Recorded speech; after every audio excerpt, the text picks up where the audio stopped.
So I'm here at Funspot. I'm going to take a look at some of the games that you can really only play on an original cab. You can't play them in MAME because it just won't work right. And the first of those is Video Pinball, which, to be fair, you could play on MAME, but you would not get the experience that you will get here.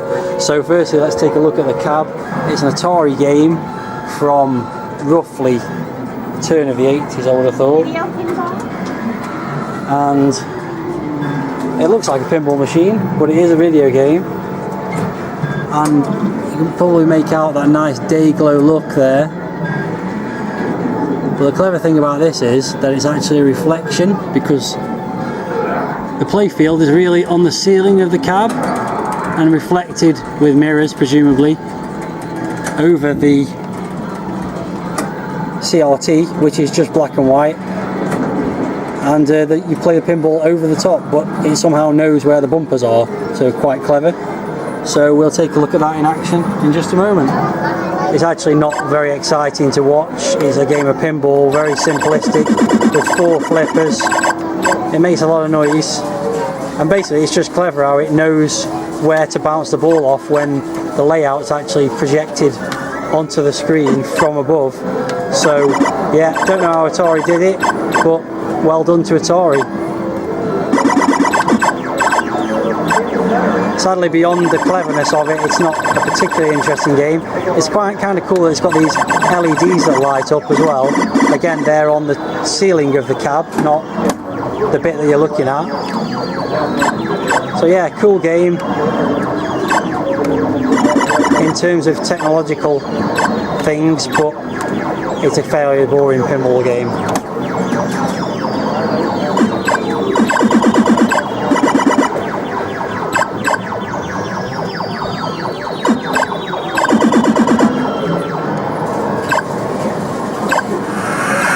Okay, interesting machine I found here at Funspot, and this is Bandido, which is by Exidy. You can see from the control panel there. Well, this is actually a licensing, I presume, of the Nintendo game Sheriff, and it's got some nice marquee there, a nice back glass with the wanted sign as well, wanted poster. Nice shape to the cab. Can't really see down the sides too well, but it has got a bird sitting on a barrel smoking a cigar, which is a bit random, and the control panel's pretty decent, although it's a bit worn out in places. And the interesting thing about this game is the controls. So you move the player around with this handle. I'm not going to call it a joystick because it's not really got a knob on the top of it, but just a handle that moves the character around, and then you can fire in multi-directions, kind of like Robotron, with this dial which spins around 360 degrees, but you actually fire by pressing it down, so you can see the dial presses down there. So that's an interesting control mechanism for such an early game.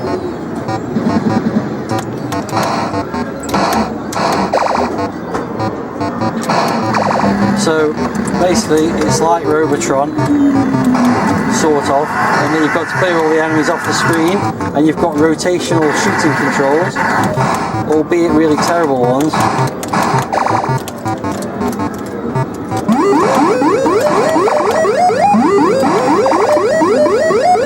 It's very noisy.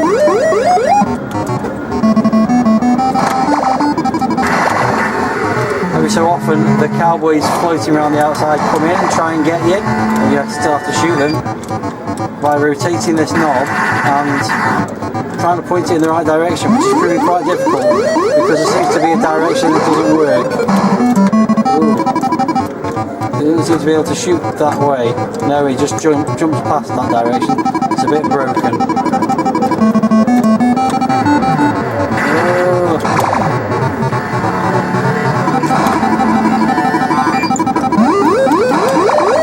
Oh, this is hard work.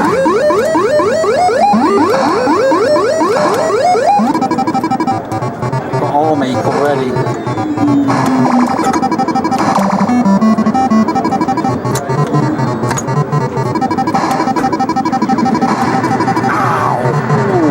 Chafed my finger. I can't get them because I can't shoot right.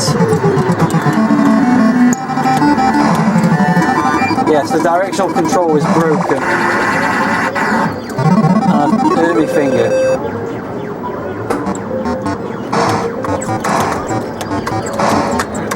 now I won't go down either.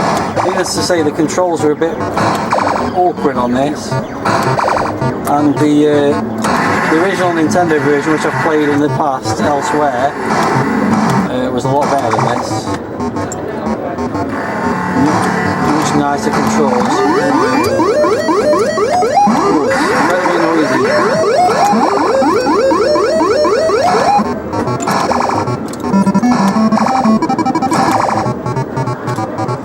So the next game we're going to take a look at is Sprint 2 from Key Games, which was actually Atari, and sure enough, there's the Atari copyright 1976. So this is the precursors to games like Super Sprint and Championship Sprint and Ivan Ironman Stewart's off-road racing. It's got some lovely side art, as most of these early black and white Atari games did.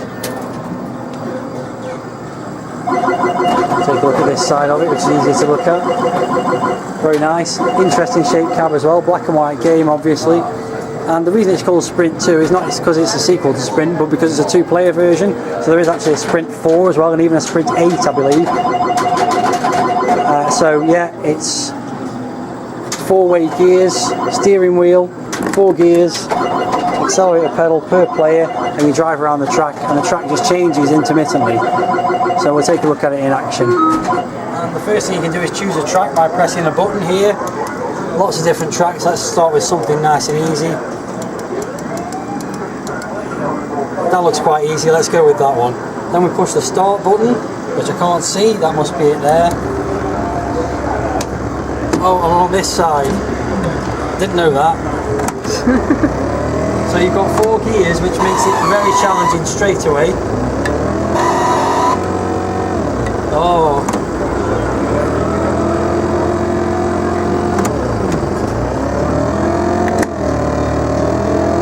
But once you get going, you never really need to get into 4th gear, I don't think. It's actually quite a cool game, even this old game. Oh, so let's keep it in the side.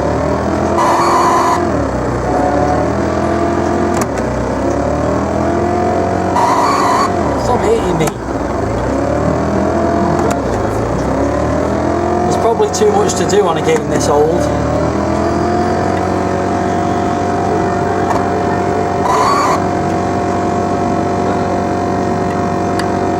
Do a whole lot without crashing.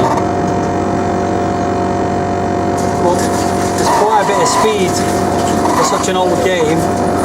It's all done on solid state components. I don't think there's any kind of microprocessors in this or anything like that. So to do all this and just have 4 cars going around the screen for a game from 1976, which makes it as old as me, is pretty cool. You get extended play for 250 points, but to be honest, if I got 250 points and carried on driving around this track forever, I'd probably be a bit bored.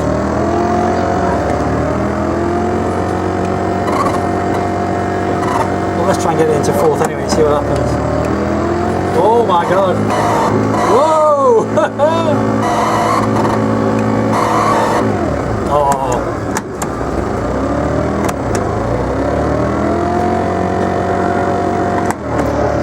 Probably a game that's better played with 2 players than 1, and there we go, game over, 198 points, rating rookie. So Funspot's got quite a lot of these cockpit style games, and there's the Star Wars cockpit, which is of course very well known. Perhaps a little bit less well known is Buck Rogers' Planet of Zoom from Sega. This came out a few years before the likes of Outrun and Afterburner and Space Harrier in 1982, but it's still got the beginnings of those kind of scaling sprite effects, and obviously is based a little bit on the trench run from Star Wars as well. So yeah, it's an interesting cab. Never played it in a cockpit before, so that's going to be rectified in just a moment, but some very nice Buck Rogers logos and some nice side art on the cab as well. Controls wise, it's got a light stick which is a bit creaky and some fire buttons, and it's also got this interesting LED score readout on the left hand side, which is also used on another Sega game from this era, Turbo, which has got the same sort of thing, but I think that's lap times on that version. So yeah, that's interesting as well. So yeah, let's take a look at the game, see how it plays. It's got an accelerator pedal in, so I assume that allows you to accelerate. Oh well, that didn't last very long, did it? Sort of like the Death Star Trench crossed with Afterburner, but really slow and clunky. But it's got a scoring like Afterburner or Space Harrier, where the score just keeps increasing no matter how much shooting you do. Oh, I'm in space. Oh, okay. So the pedal actually slows you down, I think, which is an interesting twist. Oh, the high score is 6,805. Can I get to that? Highly doubt it. Yeah, so the accelerator pedal actually slows you down, which is an interesting twist. Oh, I'm so close to that high score now.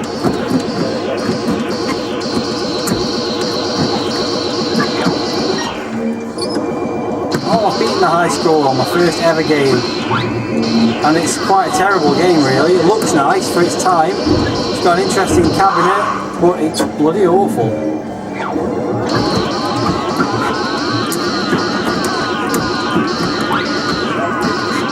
Dreadful game.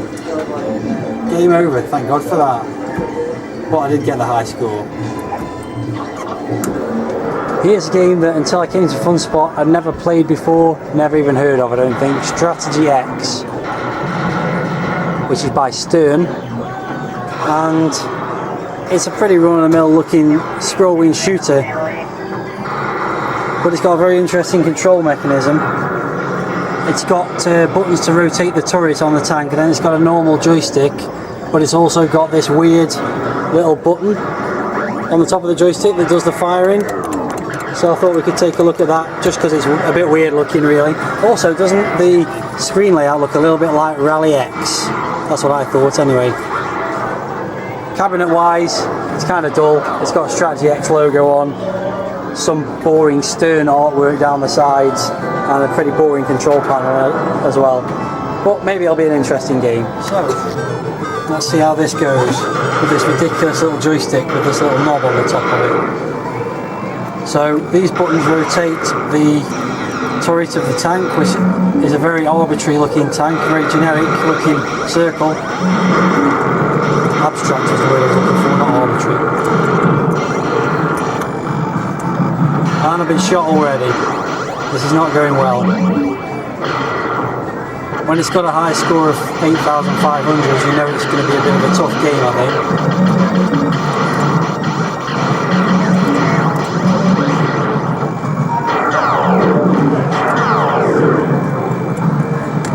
You have to do something with fuel as well, because something's running down quite quickly there. Maybe I need to collect this fuel.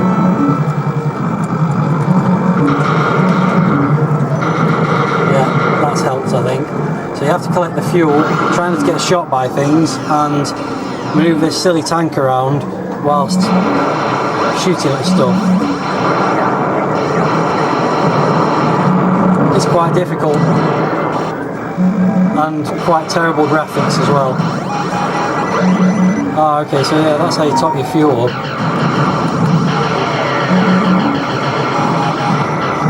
Okay, that's quite a clever mechanic, I suppose. I'm not quite sure what year this game's from, but it's there's a lot going on in it for such an old game.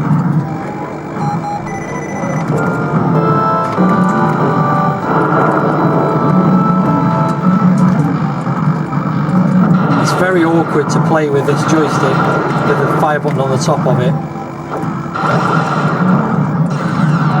Oh, and I'm dead. Well, that was an experience I'll never repeat. So the next game I'm going to take a look at is not particularly rare or weird controls or anything like that. It's just a game that you can't quite play correctly in MAME, as far as I know, because the sound isn't emulated correctly. So next to it, we're going to look at Cheeky Mouse, but next to it is this game called Nova 2000, which is a really strange game with a really unusual joystick with a button on the top, and it's kind of like Robotron with spaceships, but we're not looking at that. We're looking at Cheeky Mouse, which is a Universal game from 1980. Lovely cabinet artwork, as with most of these Universal games. nice backlit glass and nice marquee, all completely unique other than the shape of the cab, which is the same as all the other cabs. So quick look at how you play the game. It's really easy. It's left, right and a button. So left and right moves the guy left and right, and the hammer presses the hammer, and all you have to do is stop the mice escaping with the cheese. But the sound, as I say, isn't emulated properly in MAME, so we'll take a little look at it just to see what it's like on the original cabinet, which is definitely the best way to play it.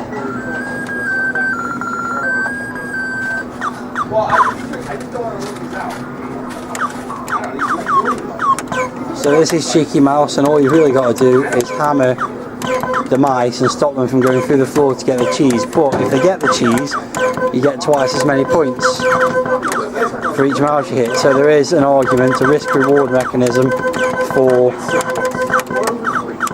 letting one go through the floor and come back out so you can get more points for him.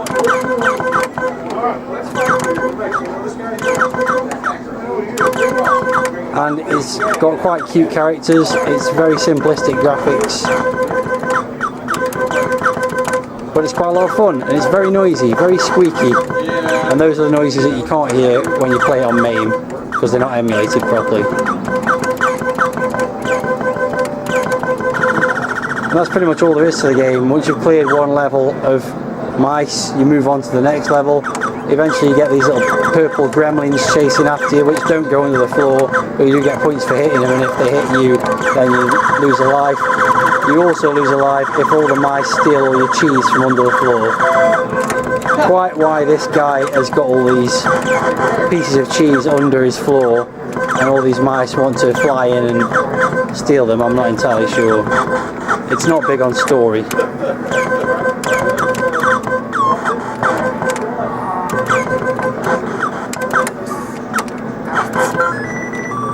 And that's what happens when you lose a life, when all your cheese has been stolen by the mouse. And that's pretty much it. It's a fun game, quite like it. Played it earlier, got the high score on it, which is still there I think, 17,940. This is a game that I was first introduced to when we came to Funspot in 2010, and it was in one of the tournaments. And yeah, I'd like to get hold of an original PCB for it so I could play it at home, but it seems to be very hard to get hold of.